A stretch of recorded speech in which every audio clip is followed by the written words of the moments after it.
Hai, selamat pagi. Perkenalkan saya Mate Jani, mahasiswi Politeknik Negeri Kupang, jurusan Administrasi Bisnis, Program Studi Manajemen Perusahaan D4, semester 5. Di sini saya akan memaparkan materi tentang era baru manajemen perkantoran. Beberapa teori perubahan organisasi. Yang pertama, teori Kurzweil. Kurt Lewin dikenal sebagai bapak manajemen perubahan. Menurutnya perubahan terjadi karena ada 3 tekanan. Yang pertama, tekanan-tekanan terhadap organisasi. Yang kedua, tekanan-tekanan terhadap individu. Yang ketiga, tekanan-tekanan terhadap kelompok. Langkah-langkah yang harus diambil untuk mengelola perubahan. Yang pertama, leveraging merupakan suatu proses penyadaran tentang perlunya atau adanya kebutuhan untuk berubah. Yang kedua, changing merupakan langkah tindakan baik memperkuat atau kekuatan tekanan maupun memperlemahkan atau penolakan. Yang ketiga, refreshing membawa kembali organisasi kepada keseimbangan yang baru. Teori yang kedua yaitu teori motivasi. Bergard dan Harris, teori motivasi yang mendorong perubahan. Syarat-syarat terjadinya motivasi ada 4. Itu yang pertama, manfaat biaya. Manfaat yang diperoleh lebih besar akibatnya ada perubahan. Yang kedua, ketidakpuasan. Adanya ketidakpuasan karena yang kuat dari keadaan sekarang. Yang ketiga, persepsi hari esok atau masa depan. Organisasi melihat adanya harapan yang lebih baik di masa depan. Lalu yang keempat, cara praktis. Cara praktis meyakini adanya cara yang praktis dilakukan untuk keluar dari situasi yang sekarang. Teori yang ketiga yaitu teori proses perubahan manajerial.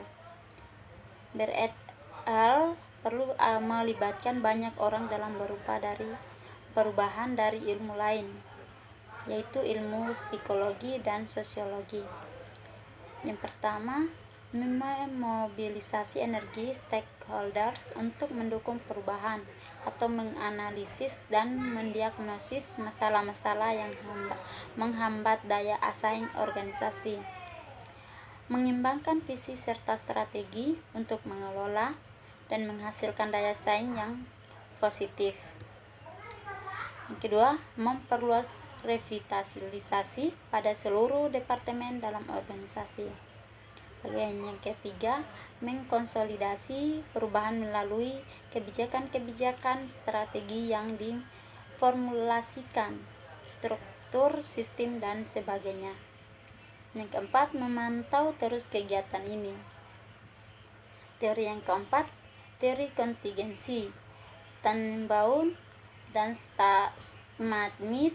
Smith berkaitan erat dengan seberapa penting komitmen karyawan dibutuhkan dalam pengambilan keputusan. Apa karyawan mau terlibat dalam tujuan perubahan?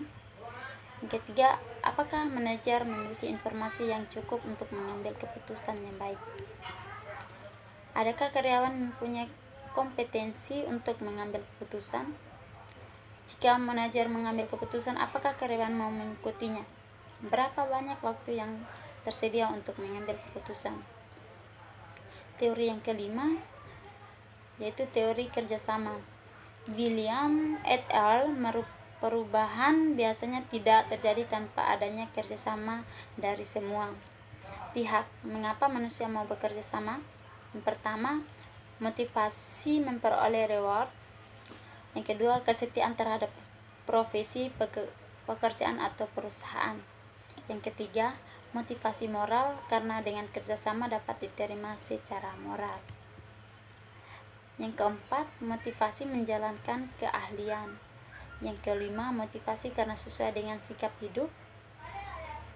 Yang keenam, motivasi kepatuhan terhadap kekuasaan.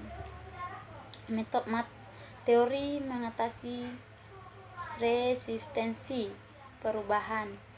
Teori yang keenam, Kantler dan Schleiermacher, 6 segi strategi untuk mengatasi resistensi dalam perubahan, yaitu komunikasi, partisipasi, fasilitasi, negosiasi, manipulasi, paksaan. Bagian B, perkantoran modern. Kantor berasal dari bahasa Belanda, yaitu kantor. Dipandangkan dengan office dalam bahasa Inggris, kantor juga dapat berarti ruang kerja, ruang berkumpul di mana pengusaha beserta pegawainya menjalankan aktivitas-aktivitas pekerjaan. Perkantoran menurut Kamus Besar Bahasa Indonesia untuk melaksanakan kegiatan-kegiatan perkantoran. Kegiatan perkantoran perlu adanya, direncanakan, diorganisasikan, dan digerakkan oleh semua sumber daya yang terlibat atau dilibatkan. Pengawasan, pengendalian. Ciri perkantoran modern. Yang pertama, pegawai yang mempunyai sikap disiplin, profesional, berpikir modern. Yang kedua, sistem prosedur dan tata kerja perkantoran yang jelas, setiap pegawai mempunyai uraian tugas. Yang ketiga, memiliki bangunan dan desain ergonomis. Yang keempat, mendayagunakan biaya, menerapkan tata laksana yang demokratis, efektif, efisien, produktif, berkeadilan, dan manusiawi. Bagian yang ketiga, manajemen dan administrasi. Itu yang pertama, adanya yang menghubungkan manajemen dengan administrasi, ada juga yang tidak. Yang kedua, ada yang mengartikan manajemen lebih luas dari administrasi atau sebaliknya. Yang ketiga, pemahaman di Eropa daratan bahwa manajemen merupakan bagian dari administrasi. Pemegang peranan dalam organisasi adalah administrator yang merupakan tertinggi dari organisasi. Di Inggris, administrasi adalah bagian dari manajemen. Di Indonesia, pandangan antara hubungan administrasi dengan manajemen bermacam-macam, tergantung pengalaman, kedudukan, latar belakang pendidikan, dan lingkungan kerja para pembahasnya. Yang keenam, administrasi dan manajemen biasa disebut satu arti. Administrasi digunakan dalam unsur-unsur negara, manajemen dalam unsur-unsur perusahaan. Bagian yang keempat, manajemen perkantoran.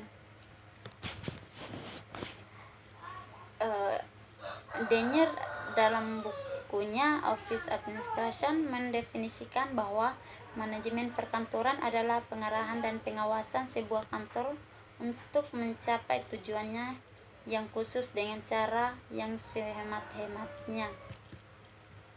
Pendapat senada tentang manajemen perkantoran juga dirumuskan oleh George R. Terry dalam bukunya Office Management and Control. Manajemen perkantoran sebagai perencanaan, pengawasan, dan pengorganisasian pekerjaan kantor serta menggerakkan mereka yang melaksanakan pekerjaan kantor tersebut untuk mencapai tujuan-tujuan yang telah ditentukan terlebih dahulu. Yang kelima, efektivitas. Efektivitas adalah pencapaian usaha yang sesuai dengan perencananya atau rencana hasil dibandingkan dengan realisasi hasil.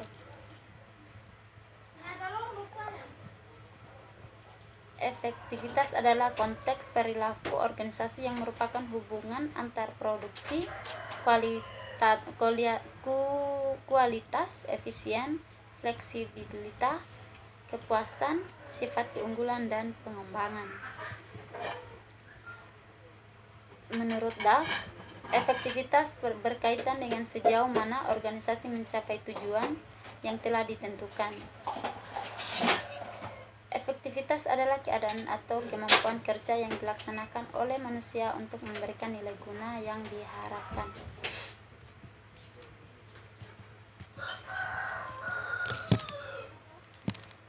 Faktor yang mempengaruhi efektivitas. Yang pertama, karakteristik organisasi seperti susunan sumber daya manusia yang terdapat dalam organisasi. Yang kedua, karakteristik lingkungan, yaitu lingkungan eksternal maupun internal. Yang ketiga, karakteristik pekerjaan. Yang keempat, karakteristik manajemen. Yang keenam yaitu efisiensi. Efisiensi adalah suatu asas dalam dasar tentang perbandingan terbaik antara suatu usaha dengan hasilnya. Perbandingan ini dapat dilihat dari dua segi. Yang pertama, segi usaha. Suatu kegiatan dapat dikatakan efisien kalau suatu hasil tertentu tercapai dengan usaha yang sekecil-kecilnya. Yang kedua, segi usaha. Suatu kegiatan dapat dikatakan efisien kalau sesuatu hasil tersebut tercapai dengan usaha yang sekecil-kecilnya. Pengertian usaha dapat dikembalikan pada 5 unsur sumber-sumber kinerja.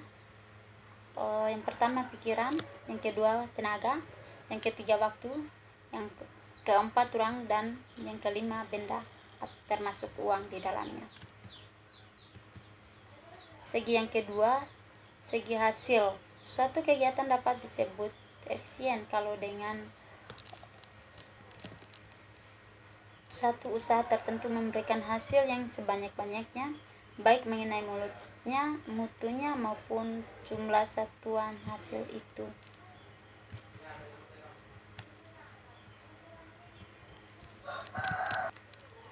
Asas-asas pekerjaan kantor yang efisien menurut Sudarmayanti. Yang pertama, asas perencanaan atau mengembangkan. Asas ini dapat berupa pedoman tentang maksud bakat, pedoman tentang penetapan prosedur, pedoman tentang pengadaan mesin, pedoman tentang perencanaan formulir. Yang kedua, asas penyederhanaan atau pekerjaan yang rumit dapat menjadi sederhana.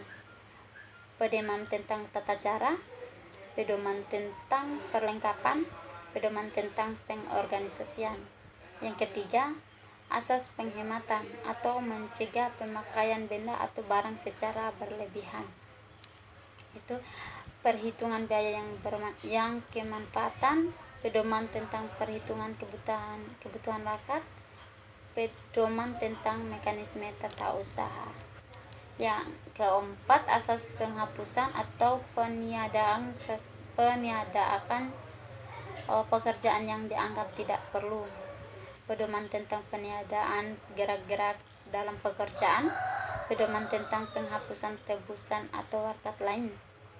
Yang kelima, asas penggabungan atau mempersatukan pekerjaan yang memiliki persamaan. Yang kelima, asas penggabungan. Yang ketujuh, profesional. Profesional adalah suatu jabatan atau pekerjaan yang menuntut keahlian dari para anggotanya, yaitu yang pertama, profesionalisme, komitmen anggota-anggota suatu profesi untuk meningkatkan kemampuan profesionalnya dan terus-menerus mengembangkan strategi yang digunakannya. Yang kedua, profesionalitas, mengacu pada sikap para anggota profesi terhadap profesinya serta derajat pengetahuan dan keahlian yang mereka miliki. Yang ketiga, profesionalisasi, peningkatan kualifikasi maupun kemampuan para anggota profesi dalam mencapai kriteria yang standar.